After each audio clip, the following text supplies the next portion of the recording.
Hello, witches. I am High Priestess Autumn Phoenix. Thank you for joining me here live on Hecate's Nights, either on Instagram, Facebook, or YouTube. First and foremost, I am recovering from a cold, so if I cough or I sound a little bit different, that's why. I took some Dayquil, and we know that Dayquil also promotes coughing. So if you hear me cough, it's because of the drug and Dayquil that promotes coughing so that you can get rid of the mucus that originally made you sick. I just had a very mild, small cold, took Dayquil, and Dayquil did its thing. So now what I have is just a dry cough, but a couple of days ago, I had little to no voice. But I'm getting back. I'm here live to talk about Hecate's night today on November 16th. Hecate's night is very much like her birthday, especially for those witches who are her devotee or seriously thinking about becoming a devotee of the Queen of Witches, Hecate. So I say November 16th is Hecate's birthday. No, that does not mean that she is a Scorpio. She is all of the astrological signs. But just so happens that her birthday falls on November 16th. Today is Hecate's night. So I have 3 things that you can do to honor the Queen of Witches. So go ahead and share this broadcast. See, my voice is trying to go out already. Go ahead and share this broadcast with a witch or 2 or 3 who is going to be celebrating Hecate's night and wants 3 simple ways to do so. So the first thing that you can do to honor Hecate on this night, November 16th, which I consider her birthday, is to leave out food. Leave out particular foods. These foods are synonymous with Hecate. These foods are known to please Hecate. These foods given to Hecate is known to increase your abundance, to prosper you. So I'm going to read from the list of foods that you can leave for Hecate at a crossroads. You can leave garlic, eggs, honey, bread, or fish. I will say that again. You can leave garlic, eggs, honey, bread, and fish. Those food items are rich in vitamins. They are healthy foods. Hecate does occasionally enjoy dark chocolate, dark chocolate is also very healthy for you. So yeah, go ahead and throw dark chocolate into the bunch of foods that I have just mentioned. These foods are symbolic of Hecate. If you go to a crossroads tonight or today on Hecate's night, November 16th, and present these foods at the crossroads for her, she will be satisfied. She will be grateful. She will be appreciative. These foods are easy to go find in any grocery store. They are affordable. No substitutions. No substitutions. I'm not saying that you have to go out and buy the most expensive fish or honey or eggs or garlic or bread or dark chocolate. But it has to be those items. They cannot be onions or a can of Coke. No, she don't want that. She won't accept that. But giving Hecate the items that she's known to accept will make you prosper, will give you abundance. If you are lacking in abundance, if you are a witch that is not prospering, that sucks. That's pretty sad because no witch should be going through life the hard way. Every witch, not just witches who are devotees of Hecate, but all witches should have abundance, should be prospering, because witches really are the salt of the earth. I have said this time and time again. The world needs more witches. Witches are needed now more than any other time in our human history. When you give these items to Hecate, you are showing her not only your devotion, but your loyalty, your dedication, your love for her, your gratitude for her, your appreciation to her, and she will give you something of equal exchange. Whatever is lacking in your life, she will give you more than you can imagine. Because no witch should be going through life the hard way.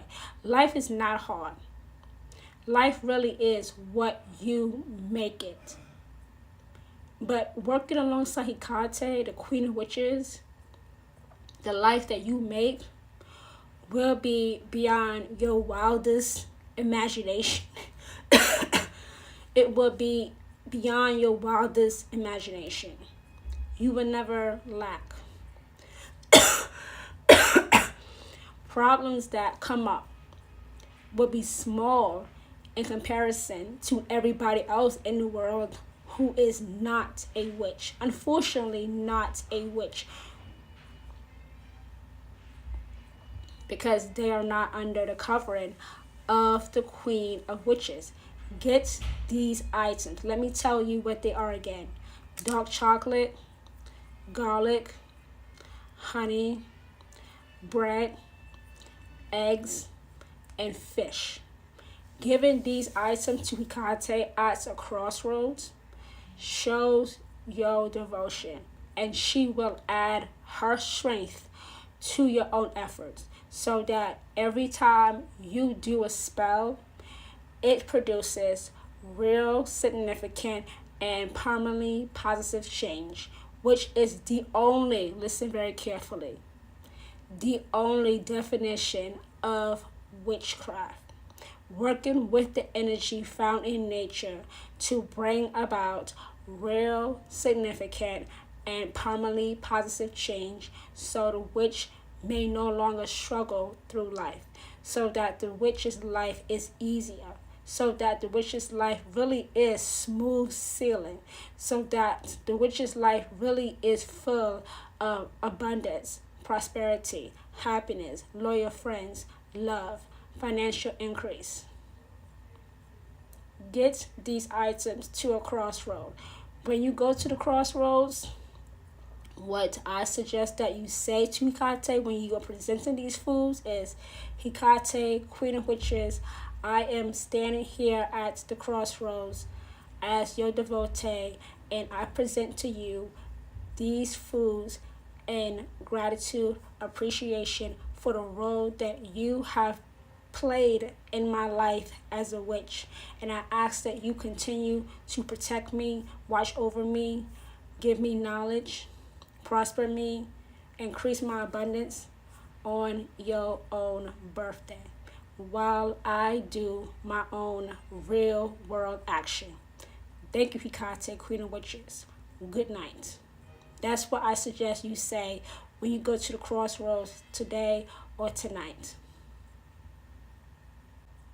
Now, the second thing that witches can do to honor Hecate on November 16th, today, for her, what I call her birthday, is to, and let me read it off, light 3 tea light candles in a row and place it on your windowsill.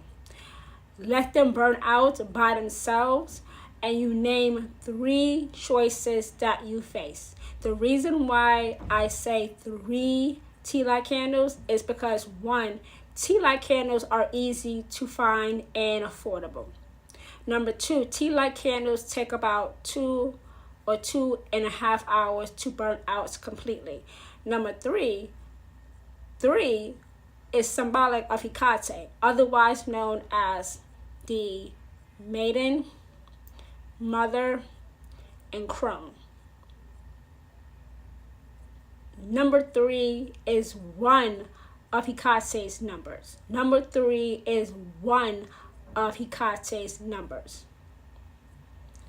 She often has she does have 3 torches for the mother, maiden, and crone. So let me very quickly explain maiden, mother, and crone. So maiden, in terms of a female witch, is a witch who is just getting started in witchcraft. Just getting started having real significant and permanently positive change.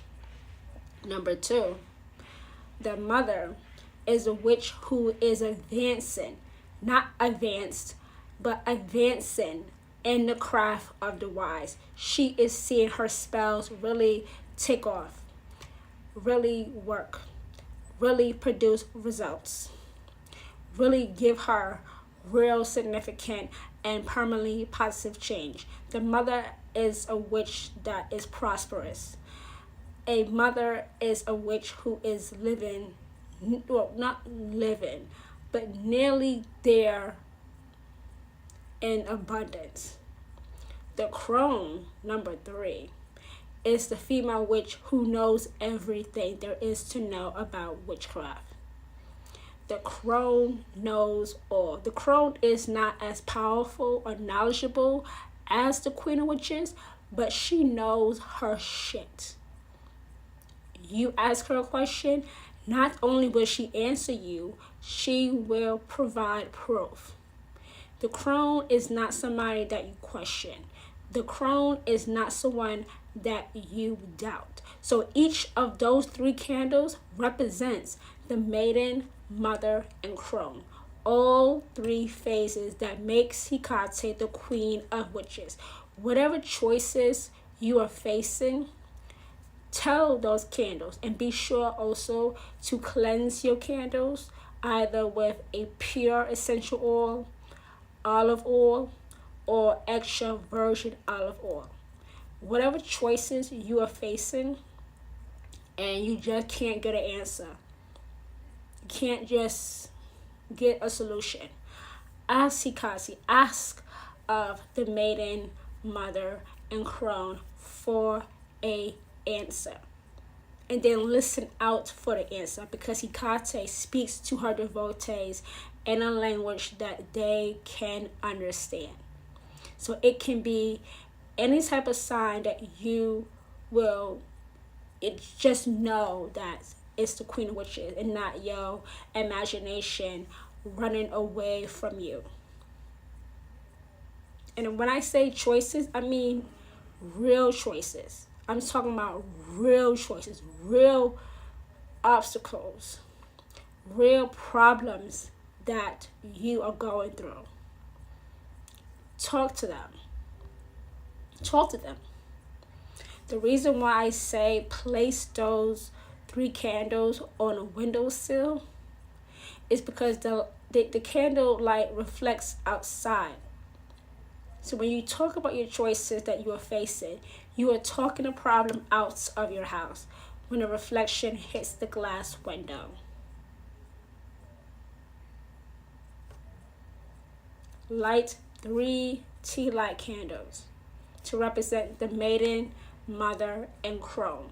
Set them in a windowsill and speak of 3 choices that you are facing. Just anything. Your choices may seem small, minimum, or unimportant to the person who does not have those choices to make. But they are big choices to you, though. So don't worry about what anybody else has to say. Anybody else that has anything to say should go fuck themselves. So this is the second thing that you can do on tonight, what I consider Hecate's night, Hecate's birthday, on November 16th. Now, the third and last thing that you can do on Hecate's night / day / it's her birthday today, November 16th, is to study something about witchcraft that you always wanted to learn about. Now listen, even though I am a high priestess, I am a witch, I am in my mother phase of maiden, mother, and crone, guess what? I still don't know everything. I still can't do everything. For example, I'm not good with crystals or sigils. I'm not good in those two things. I'm really good with divination. I am psychic. I am. I can correctly predict the future. I can. I have always had that gift. Seeing the future before it happens, knowing things before they happen. I have had that gift since I was a baby. I was born with that gift. I was born with the ability to foretell the future. And I'm not being arrogant or cocky when I say this, but I am never wrong. Matter of fact, when you become a witch, you become much more intuitive. But it's different for someone like me who is born this way, knowing the future before it happens, just knowing it, just never being wrong. Sometimes, honestly, I wish I was wrong sometimes, but there's nothing I can do about this.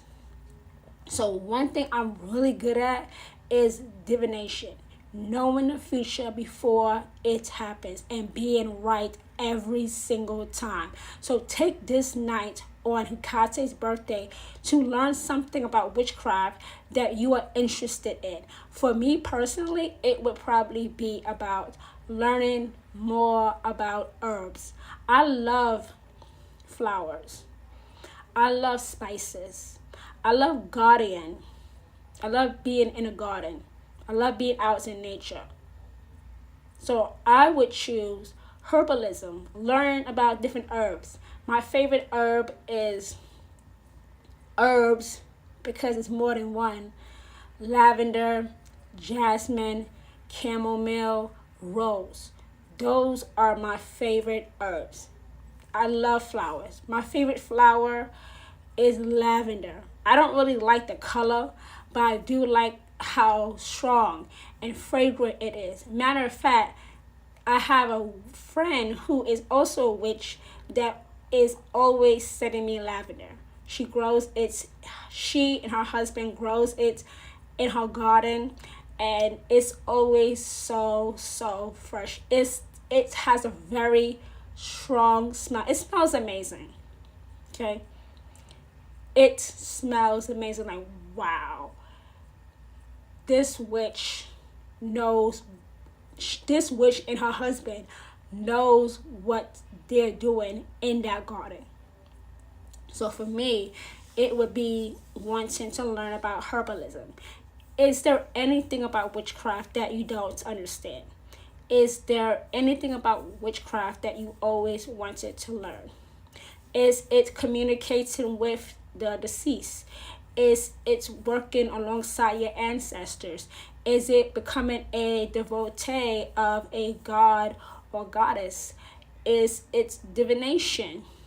Is it working with crystals? Is it potion making? Anything. Is it learning to win a spiritual battle? Is it learning how to conquer a monitoring spirit? Is it learning how to get rid of a ghost or a demon that is haunting your house?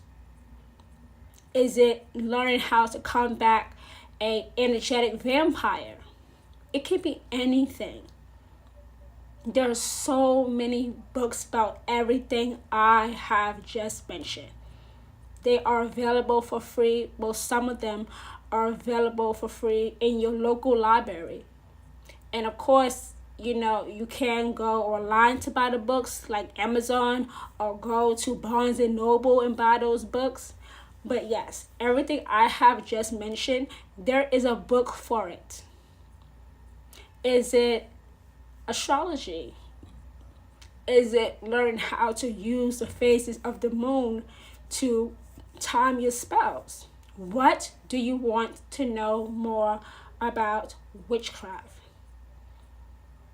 And another thing for me personally too, I would like to know a little bit more how to time my spells, rituals, hexes, and curses by the phases of the moon. I love the moon. My favorite celestial object in space is the moon. I love the moon. I love the moon. So that will be my two things: herbalism and learning how to use the phases of the moon to make my spells even more potent, more powerful. So, that is it for me. I gave 3 things that you can do for tonight, also known as Hecate's night, also known as her birthday. Let me quickly go over them one more time. They are leaving food at a crossroads for Hecate. Those foods are as follows once again: garlic, eggs, honey, bread, and fish.